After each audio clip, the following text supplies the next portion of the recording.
야곱은 장자권자입니다. 야곱은 장자권자이기 때문에 세 가지 복을 받았습니다. 첫 번째가 하나님과 통하는 복입니다. 자기 힘과 노력으로 자기 인생을 살지 못합니다. 하나님과 통해야 됩니다. 두 번째는 재물과 통하는 복입니다. 돈을 쫓아가면 잡지 못합니다. 돈이 나를 쫓아와야 됩니다. 그러므로 재물과 통해야 됩니다. 세 번째는 사람과 통하는 복입니다. 누구를 만나느냐에 따라 복이 될 수도 있고 누구를 만나느냐에 따라서 실패가 될 수도 있습니다. 그러므로 사람과 통하는 이 만남의 복이 있어야 됩니다. 장자권자 야곱은 세 가지 복을 받아 거부가 됐습니다. 장자권이란 그리스도인이라는 신분입니다. 성도 여러분이 그리스도인이면 성도 여러분은 장자권자이기 때문에 장자권의 복을 이미 받아야 합니다. 하나님과 통하는 복, 재물과 통하는 복, 사람과 통하는 복을 이미 받았어야 한다 그 말입니다. 그러나 우리는 장자권자 그리스도인이지만 장자권 복이 없습니다.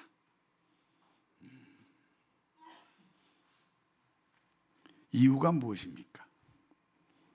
야곱처럼 살아야 됩니다. 야곱처럼 살지 않으면서 야곱의 복만 원하면 안 됩니다.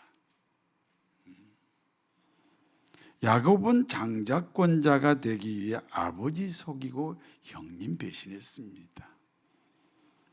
우리 기독교인이 아버지 속이고 형님 배신하는 일을 정당하다 말할 수는 없습니다.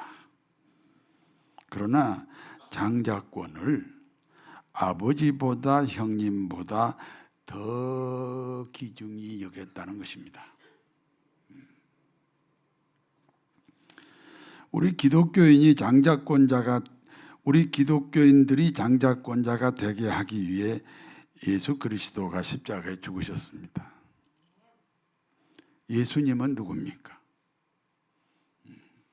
고개를 들고 예수님은 누굽니까? 라고 대답해 보세요.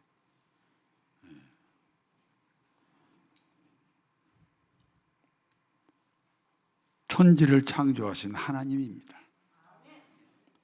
그와 같이 천지를 창조하신 하나님이 인간으로 오셔서 저와 여러분의 죄값으로 십자가에 죽었습니다. 그러므로 장자권, 다시 말해서 그리스도인이라는 이 신분을 소홀히 여기면 어떻게 됩니까? 예수님의 죽음을 소홀히 여기는 겁니다.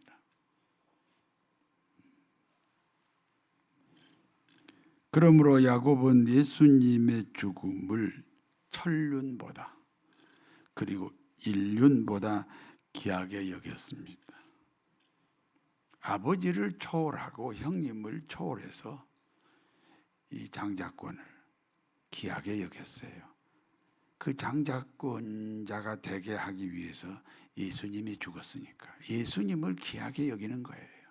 아버지보다 형님보다는 천지를 창조하신 예수님을 더 귀하게 여긴 거예요. 그러므로 초자연적인 복을 받았습니다.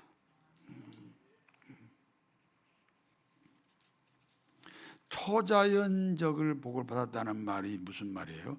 불경기에 부자가 됐다. 불경기에 부자가 되시기를 바랍니다. 장자권자 야곱에게는 12명의 아들들이 있습니다. 그 중에 11번째 아들이 요셉입니다. 요셉은 어떤 아들입니까? 첫 번째는 아버지 야곱으로부터 특별 사랑을 받았습니다. 사실 요셉의 어머니가 라헬이에요. 아버지 야곱이 어머니 라헬을 아내로 맞이하기 위해서 14년을 무료로 머슴 살았거든요. 엄청난 희생을 치르고 얻은 아내가 라헬이고 그 라헬이 낳은 아들이 요셉이니까. 그래서 아버지 야곱은 그 요셉을 특별히 더 사랑했다. 그 말입니다.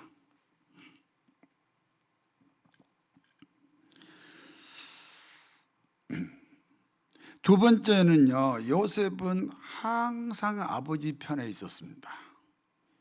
왜냐하면 형제들이 12명이잖아요. 그 12명은 4명의 어머니로부터 태어났거든요.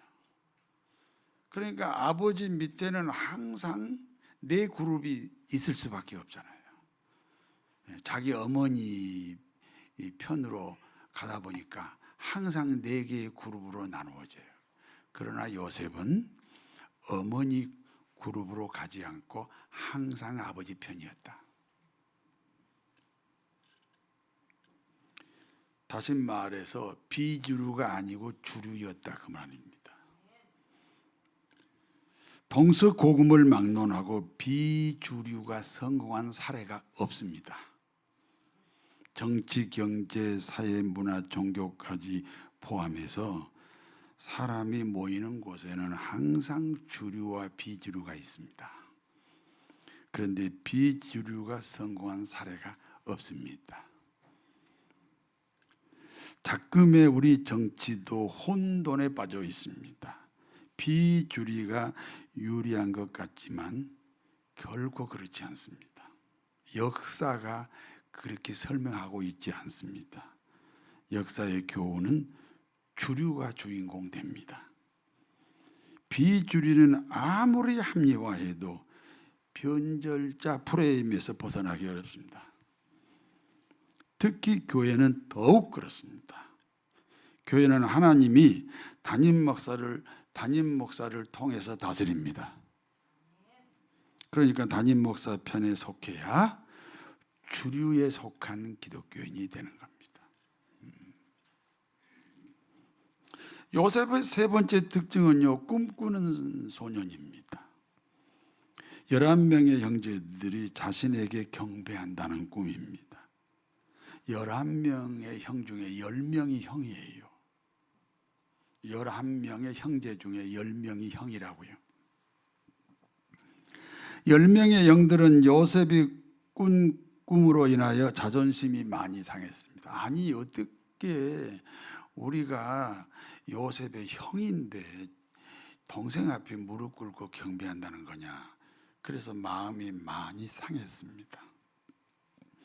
요셉이 꾼 두 번째 꿈은 아버지 어머니까지 자신에게 무릎 꿇고 경배한다는 꿈입니다. 부모는 요셉의 꿈을 신기하게 생각합니다. 그러나 10명의 형들은 요셉이 꾼 꿈으로 인하여 요셉을 더욱 미워하고 더욱 시기하게 되었습니다. 어느 날 아버지 야곱이 10명의 아들들, 10명의 요셉의 형들이지요. 이 아들들에게 이렇게 말합니다. 너희는 세겜에 가서 양을 치라. 그러므로 10명의 아들들, 요셉에게는 10명의 형들이지요. 이 10명의 아들들이 양떼를 몰고 세겜으로 갔습니다. 며칠이 지난 어느 날입니다. 아버지 야곱이 요셉을 불렀습니다. 요셉아, 너는 항상 아버지 편이지. 그러므로 너는 10명의 형들이 양을 잘 치나 잘못 치고 있나 가서 보고 오라. 물론 보낼 때는 간식거리를 몽땅 준비해서 보냈습니다. 요셉은 아버지 심부름으로 형들을 만나기에 세겜으로 갑니다. 그런데 세겜 어디를 찾아봐도 형들이 없습니다. 알고 보니 형들은 세겜이 아니라 도단으로 장소를 옮겼다는 것입니다. 그래서 요셉은 도단으로 갔습니다. 10명의 형들은 멀리서 오고 있는 동생 요셉을 보았습니다. 그러므로 이렇게 말합니다. 꿈꾸는 자가 온다. 죽이자. 사람에게는 언제 범죄 심리가 가중되는지 아십니까?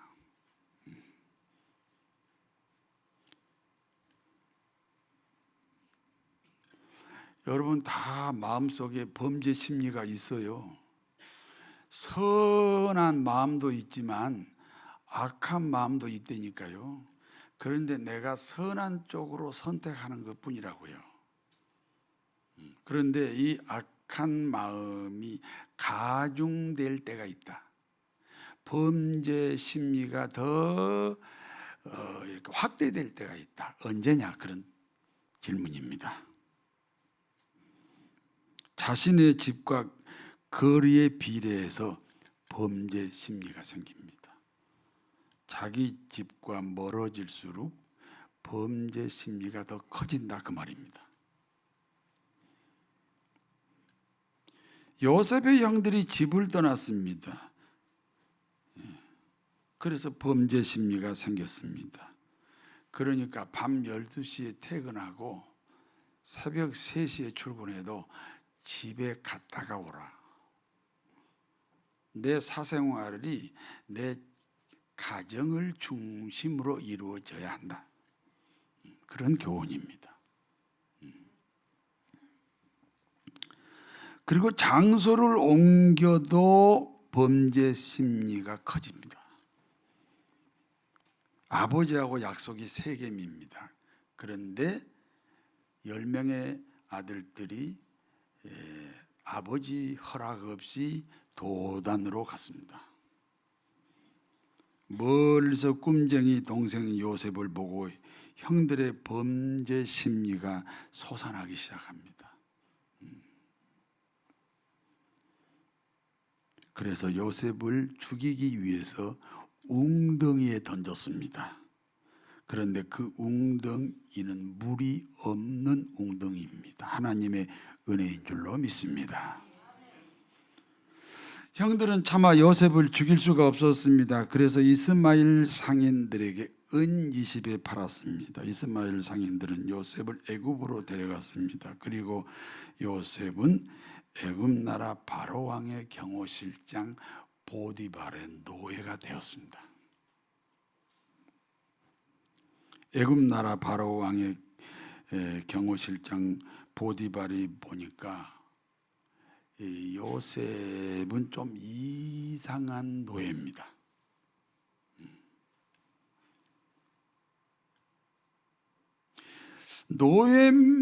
노예면 보편적으로 어떤 사람들입니까?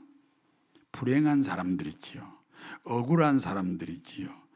뭔지 모르지만 절망해야 하는 사람들이지요. 노예니까요.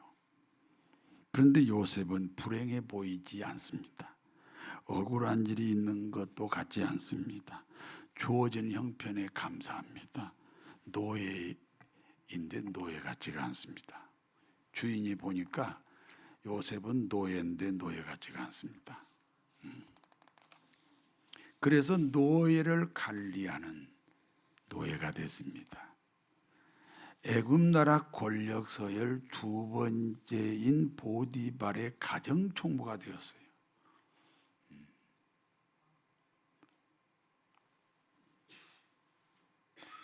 요셉은 얼굴이 준수하고 건강한 청년입니다. 평소부터 보디발의 아내가 요셉에 대하여 연민을 품고 있었습니다.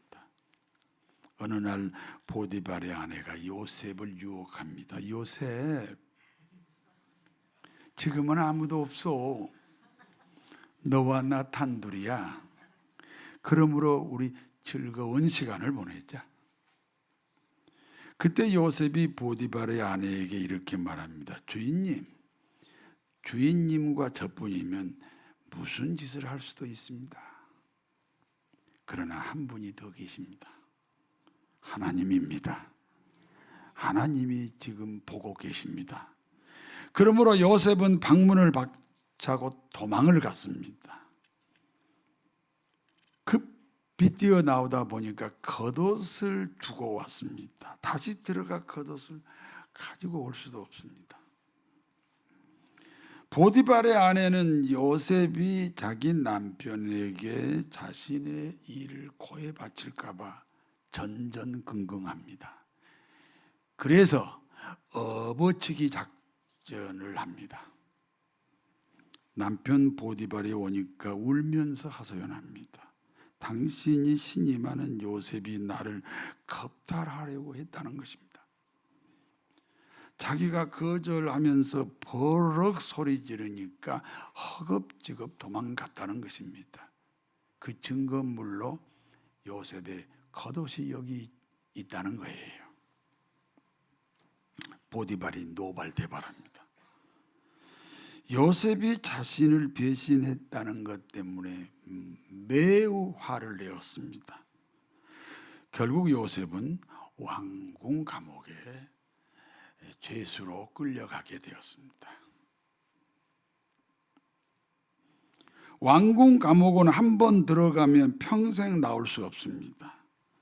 왕궁 감옥 소장이 보니까 요셉이 이상한 죄수입니다. 통신형 죄수면 어떤 사람들입니까? 불행한 사람들이지요. 억울한 사람들이지요. 감옥소는 절망이고 낙심하는 곳입니다. 그러나 요셉은 불행해 보이지 않습니다. 그리고 억울한 일이 있는 것 같지도 않습니다. 절망보다는 소망입니다. 슬픔보다는 오히려 감사합니다. 다시 말해서 죄수인데 죄수 같지가 않습니다.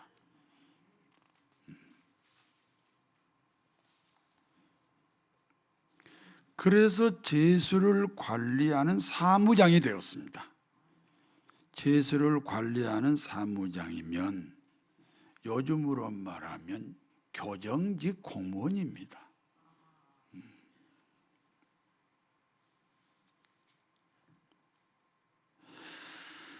어느 날 두 명의 죄수가 요셉이 있는 이 왕궁 감옥소에 죄를 짓고 들어왔습니다.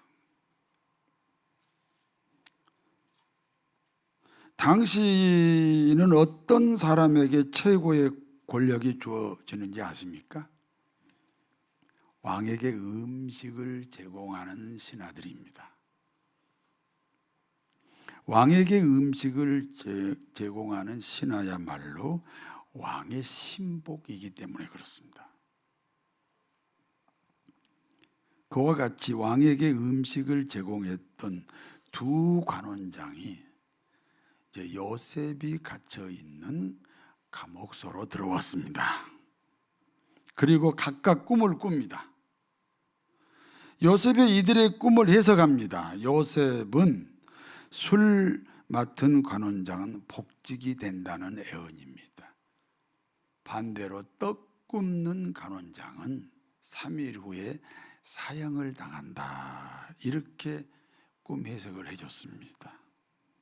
그리고 그대로 요셉이 해석한 대로 그대로 술 맡은 관원장은 복직이 되고 떡 굽는 관원장은 사형을 당했습니다. 그리고 또 세월이 많이 흘렀어요. 어느 날 바로왕이 이번에는 꿈을 꾸게 됩니다. 도대체 바로왕은 자신의 꿈을 알 수가 없습니다. 전전긍긍하던 중에 술 맡은 관원장의 주선으로 드디어 요셉이 바로왕 앞에 불려나갔습니다. 그리고 바로왕의 꿈을 요셉이 해석합니다. 앞으로 7년 동안 애굽 땅에 대풍년이 듭니다. 앞으로 7년 동안 대풍년이 온 다음에 7년 동안 흉년이 찾아올 겁니다. 그러므로 7년 풍년 때에 곡식을 잘 저장했다가 7년 흉년에 대비하시면 됩니다. 바로 왕은 요셉의 꿈 해석을 보고 이렇게 감탄합니다. 창세기 41장 38절에서 40절까지 같이 읽습니다. 바로가 그의 신하들에게 이르되 이와 같이 하나님의 영에 감동된 사람을 우리가 어찌 찾을 수 있으리요 하고 요셉에게 이르되 하나님이 이 모든 것을 내게 보이셨으니 너와 같이 명철하고 죄 있는 자가 없도다. 너는 내 집을 다스리라. 내 백성이 내 복종하려니 내가 너보다 높은 것은 내 왕자뿐이니라. 바로 왕은요 요셉을 애굽 나라 국무총리로 임명합니다. 남이 잘 된다고 해서 아무도 기뻐하지 않네요. 바로 왕은 요셉을 애굽 나라 국무총리로 임명합니다. 자기 인장 반지를 빼어 요셉에게 줍니다. 자신이 내릴 모든 이 명령을 요셉이 내릴 수 있습니다. 인장 반지는요 결제할 때 쓰는 도장이거든요. 그러니까 그 자기가 사용하는 인장 반지를 요셉에게 줬다는 것은 이제 모든 결정권은 요셉이 내 대신 해라, 그런 뜻입니다. 그러니까 왕을 대신하는 국무총리입니다. 요셉에게 세마포 옷을 입히고 금사슬을 목에 걸게 합니다. 이 세마포 옷은 왕만이 입을 수 있는 옷이에요. 그런데 그 옷을 요셉에게 입히고, 금 목걸이는 왕만이 찰 수 있는 목걸이에요. 그런데 그 목걸이를 요셉에게 차게 합니다. 그리고 왕이 타는 수레를 타게 하는 거예요. 왕이 타는 그 자가용이 그 자가용과 동일한 자가용을 이제 요셉이 탈 수 있다는 것입니다. 여러분, 지금 요셉은요 애굽 나라 일반 국무총리가 아니에요. 바로 왕을 대신하는 국무총리예요. 그러니까 요셉이 움직이면 누가 움직이는 것과 똑같아요. 왕이 움직이는 것과 똑같아요. 그러면 11명의 형들이 그 요셉 앞에 경배해야 돼, 안 해야 돼요? 비록 아버지 어머니지만 그 요셉 앞에 나타나면 무릎 꿇고 경배해야 돼, 안 해야 돼요? 해야 돼요. 꿈이 이루어진 거예요.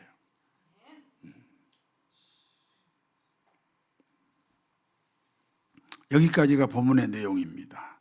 이제 본문이 주는 교훈을 말씀드립니다.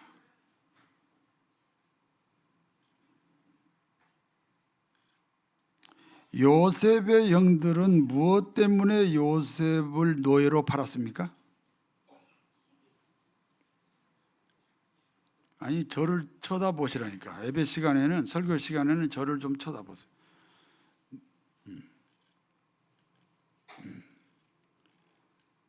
제 질문에 대답하세요. 요셉의 형들은 무엇 때문에 요셉을 노예로 팔았습니까? 뭐 시기 질투 다 틀린 말은 아닌데 조금 더 정확하게 말하면 비교하는 마음입니다. 천상에서 천사장 루시퍼가 하나님과 비교하다가 저주받아서 사탄 마귀 귀신이 되었습니다. 그리고 사탄 마귀 귀신은 지금도 인간 안에 들어가서 끊임없이 하나님과 비교하고 있습니다. 요셉은 형들보다 우월합니다. 그런데 형들은 그 우월함을 거절합니다. 우리는 형제니까 평준화하자는 겁니다.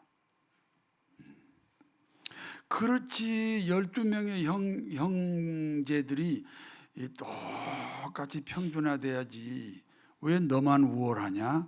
그래서 끌어내린 거예요.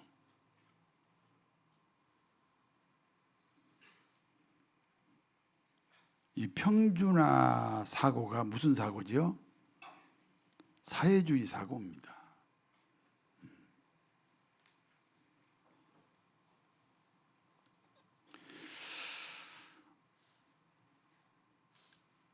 그러나 하나님은 우월한 요셉을 애굽 땅에 보냅니다. 그리고 국무총리를 만들어요.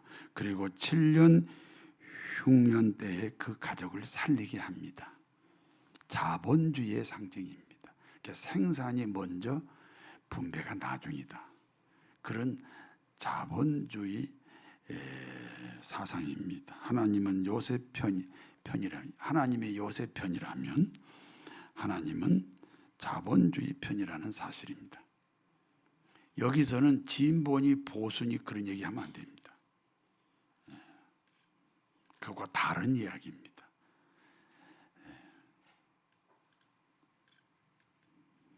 요셉은 17세에 꿈을 꾸었습니다. 11명의 형제와 아버지 어머니까지 자신에게 경배하는 꿈입니다. 꿈은 미래에 있습니다. 따라서 하세요. 꿈은 미래에 있습니다. 그러므로 그 꿈을 이루기 위해서는 어디로 가야 돼요? 미래로 가야 됩니다. 어떻게 하면 미래로 갈 수 있습니까? 현실에 붙잡히지 않아야 미래로 가는 겁니다. 그러므로 노예라는 현실에 자유했습니다. 그러므로 죄수라는 현실에 자유했습니다. 아버지 어머니가 경배하고 11명의 형제들이 경배한다는 꿈을 요셉이 꾸었잖아요. 그리고 그 꿈은 미래에 있잖아요. 그런데 그 미래로 가려면요, 현실에 자유해야지요. 날짜가 간다고 미래로 가는 거 아니에요. 현실에 자유해야지요. 그런데 어쩌다가 노예가 됐어요. 거기서 자유했어요. 미래로 가야 되니까. 그런데 어쩌다가 죄수가 됐어요. 거기서 자유했어요. 왜냐하면 미래로 가야 되니까요.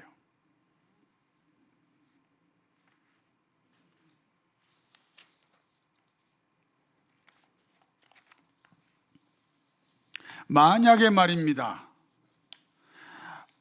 그 노예로 있을 때, 요셉이 노예로 있을 때 아버지에게 연락을 해서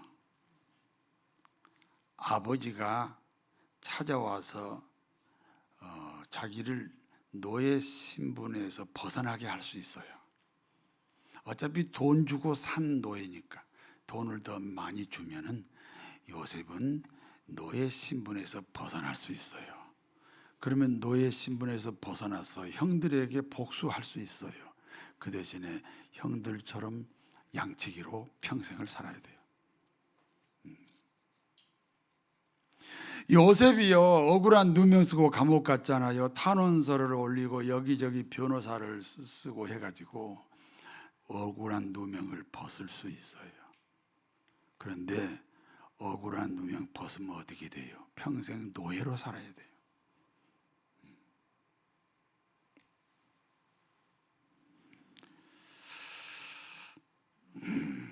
요셉은 현실의 자유함으로 미래에 있는 꿈을 만날 수 있었습니다. 오 자유, 오 자유, 자유하리라.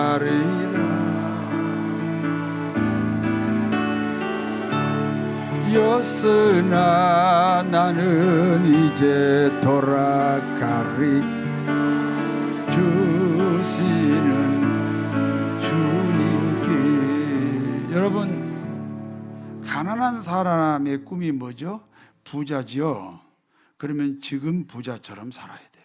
마음이 지금 부자처럼 살아야 돼요. 좌절하고 낙심하고 피해의식에 갖고 복수심 갖고 그러면요, 미래를 못 가요. 병든 사람에게 꿈이 뭐예요? 건강이지요. 그러면 지금 어떻게 살아야 돼요? 건강한 사람처럼 살아야 돼요. 그래야 미래에 있는 건강을 만날 수가 있습니다. 사랑하는 성도 여러분, 비교하는 마음은 사단 마귀가 주는 마음이에요.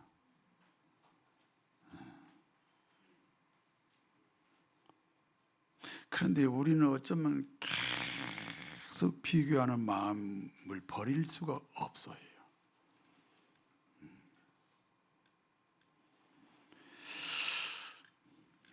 어떤 경우든지 비교하는 마음은 사단 마귀가 주는 마음이에요. 요셉은 17세 꿈을 꾸었습니다. 형제들이 자신에게 경배하는 꿈입니다. 아버지, 어머니까지 자신에게 경배하는 꿈입니다. 그리고 13년 후 그 꿈이 이루어졌습니다. 노예라는 현실에 자유했기 때문입니다. 재수라는 현실에 자유했기 때문입니다. 사랑하는 성도 여러분, 먼저 꿈을 꿉시다. 돈이 들어요? 꿈꾸는데 무슨 힘이 들어요?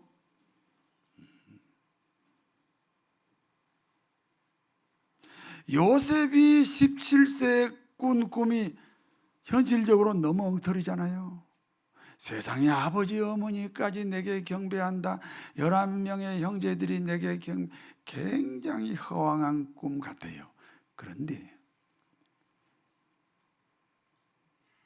요셉은 그 꿈이 이루어졌어요. 그러니까 가능하면 꿈은 크게 가지셔야 돼요. 꿈을 크게 가져야 돼요.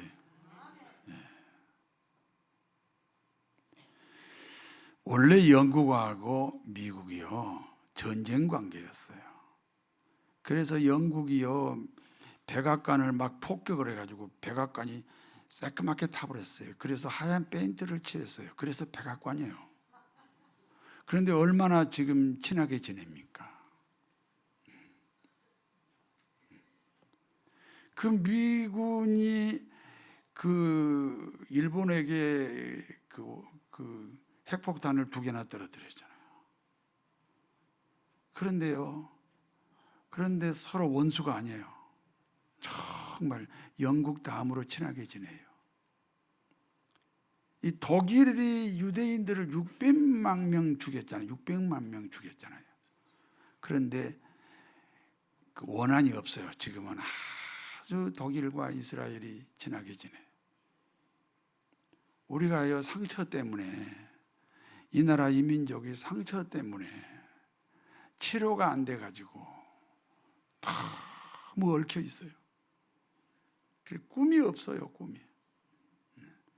이 대한민국에도 꿈이 있어야 합니다. 그리고 예수 믿는 우리 모두에게도 꿈이 있어야 됩니다.